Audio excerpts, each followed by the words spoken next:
Hi everyone, thanks for joining me. Today I wanted to go through some of my tips and tricks for creating realistic wildlife paintings. After experimenting with lots of different art styles and subject matter over the past year, I do consider myself to be a wildlife artist.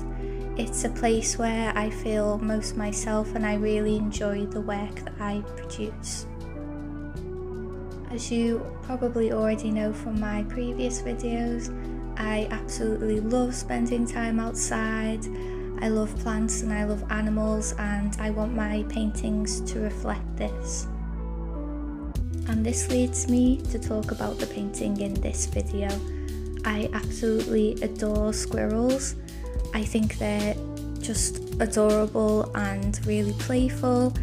I live close to a park and they're everywhere in the park, but they're even right outside where I live. I can see them running and playing outside the window, and I can hear them in the morning sometimes. I don't know if you've ever heard a squirrel shout, but it's actually quite funny. I used to think it was a crow or something outside my window, but no, it was two squirrels shouting at each other.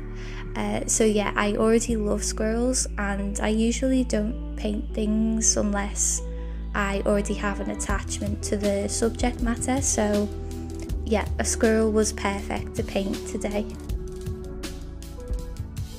One thing I've noticed about all the paintings I've done over the past year is that I always start with the eyes.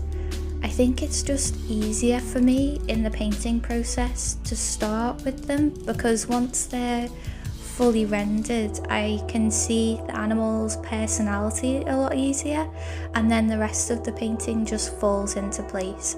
So as you can see here, I'm starting with the eyes and just building up around the eye area, and then later on connecting these parts that I've painted together. Another thing I've found myself doing with pretty much all of my paintings is to tone the canvas.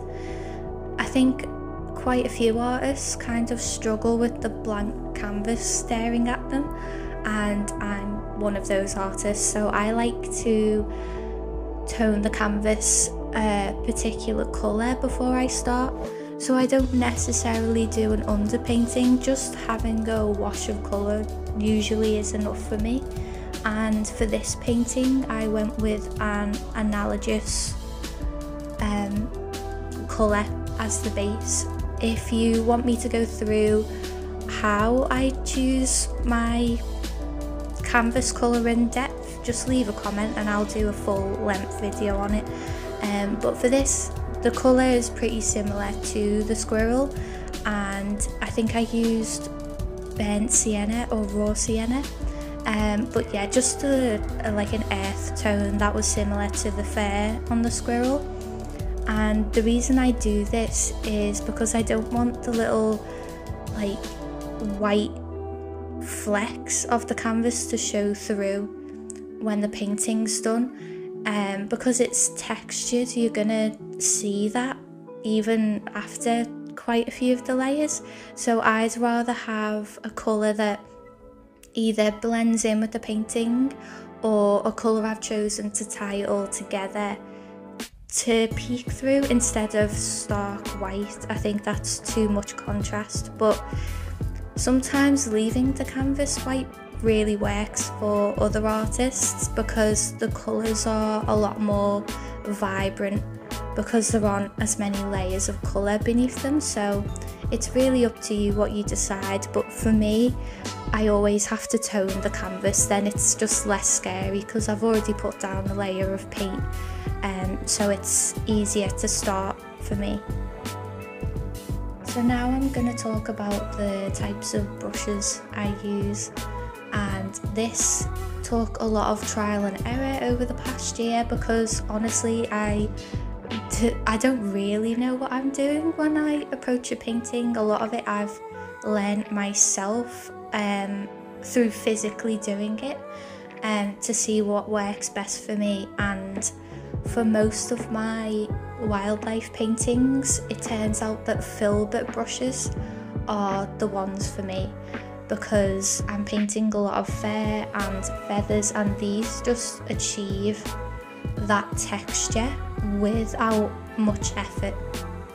So if you don't know, which I don't know what a lot of my brush names are, but I found out from another artist, I don't know if it was on YouTube or Instagram, that the brushes I love so much are called filbert brushes, and they are like, they're flat and rounded at the top, so they're not like a round brush that's like a cylinder all the way through. It's got a flat body to it, and then the tip is rounded, and these work so well for me. And the specific brand that I'm drawn to is Pro Art. I don't know why, I just really like how they handle, but I use a mixture of like professional brushes and just really cheap brushes. Some of the best brushes I have were just incredibly cheap, like £1 or £2 for a pack of them, and most of them were from a shop in the UK called The Works. I don't even know if that's still a shop anymore. But yeah, you don't always have to have the most expensive brushes. Sometimes super cheap ones work, but I found that most of my cheap ones are just the really thin rounded brushes that I use for more detailed fur in the later layers. But yeah, Pro Art is my filbert brush brand of choice. When I'm painting fur, I use the filbert brushes in a bunch of different ways. And the key thing with painting fur is all about layering. So I don't think you're gonna achieve the realism that you want with just one layer of paint. It takes quite a few layers, but not as many as you think if you're using a filbert brush. So in the earlier layers, I'll use the brush how you'd assume to use it, and just build up the layer of paint so that I've got something to work with. And then when I want to achieve the actual texture of the fur, sometimes I'll flip the brush onto the edge of it and use that thinner rounded tip vertically, and just flick my wrist, and it'll achieve the look of fur without me having to do a billion tiny strokes with a tiny little brush. So that's why I recommend a filbert brush, because you can get the look of fur a lot quicker instead of individually painting each strand of fur. I don't really have many rules about how I apply the paint. I'll just find myself generally applying a mid-tone first, or sometimes the darker shadows, and then applying the lighter paint on top. But honestly, because I'm doing that many layers, I kind of do a bit of each, so I just figure out what I need to add or take away as I'm going, and that's why I like starting off with a mid-tone, because it's just a good base to have. It's not too light or too dark, and then you can add a bit of both as you go. And as I'm going, I'll use different blending techniques. Usually I'll just blend right after I've applied the paint, when it's just still wet, and blend the two different shades of wet paint together. And then other times I'll use a method called scumbling, which I also didn't know that I was actually doing, because I didn't know there was a word for it or even a technique. So scumbling, as I've found out, is when you blend drier paint. I think it can be with any brush. I do it with any brush, usually a filbert, but I think other people use the fluffier brushes that you can find, and sometimes I will do that, but for fur I use a filbert. So you can do a bunch of different glazes in this way. I do a bit of both, so I will use scumbling to do like a drier glaze on top of the layer of fur I've already done. Sometimes I will just water down the paint just a little bit and apply like a wet sheer glaze of colour over the fur to achieve the different tones. For acrylic paint, some people use like a medium to thin the paint instead of water.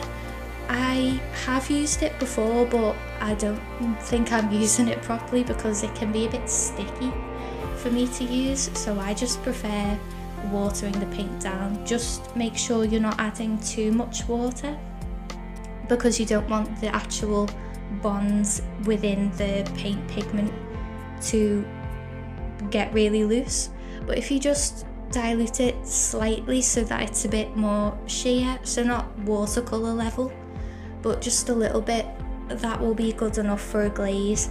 And if you apply the glaze and realise you've made a mistake, that's fine. Just get a cloth or a bit of kitchen roll and wipe it off. That's the beauty of glazes, because they're quite a quick technique to apply.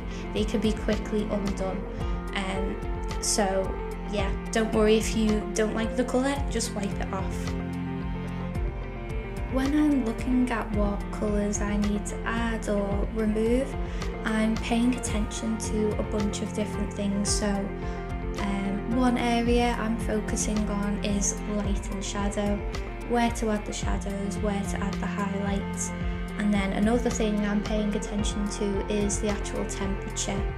So when I'm painting shadows, it's not about just adding black to the paint shade I'm mixing.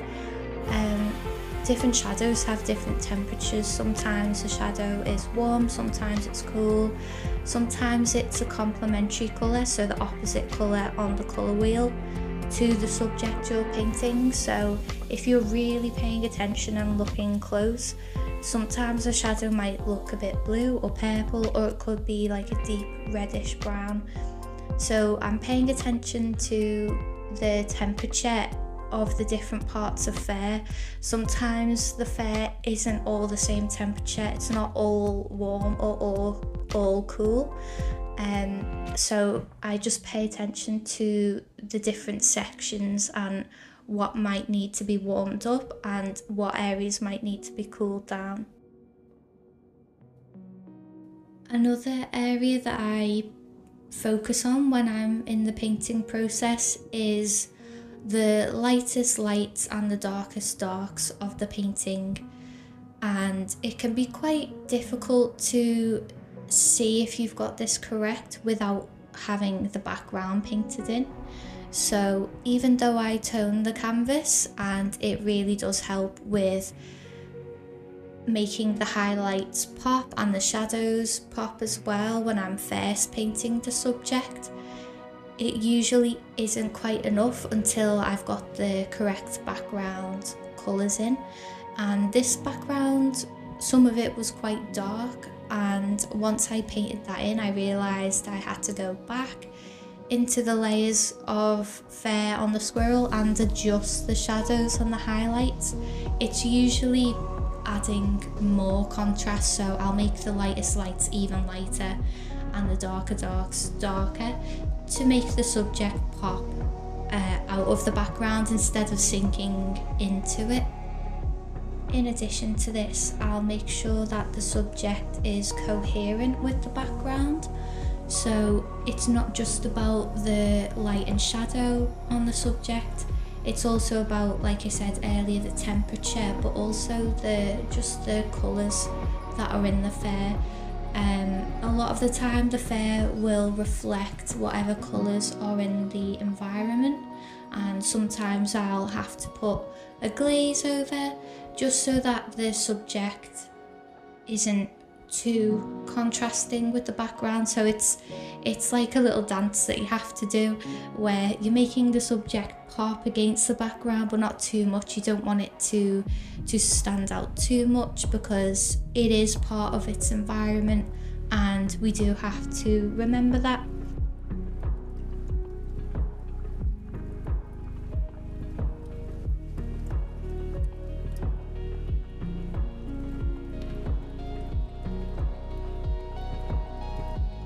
I hope you enjoyed this video. Thank you so much for watching. I really do appreciate it. I'm only a small, very small YouTube channel at the moment, so honestly every like, comment, share really does mean a lot to me. And yeah, I hope that you took something from this video. Maybe you want to try some of the techniques I've found out over the last year yourself and put it into your own art practice. And if you do find them helpful, please let me know in a comment. I'd love to hear how your wildlife painting is going and any tips and tricks that you have yourself that I don't know and haven't discussed in this video. Yeah, just let me know in the comments down below. And once again, thank you so much for watching this video, and I'll see you guys in the next one.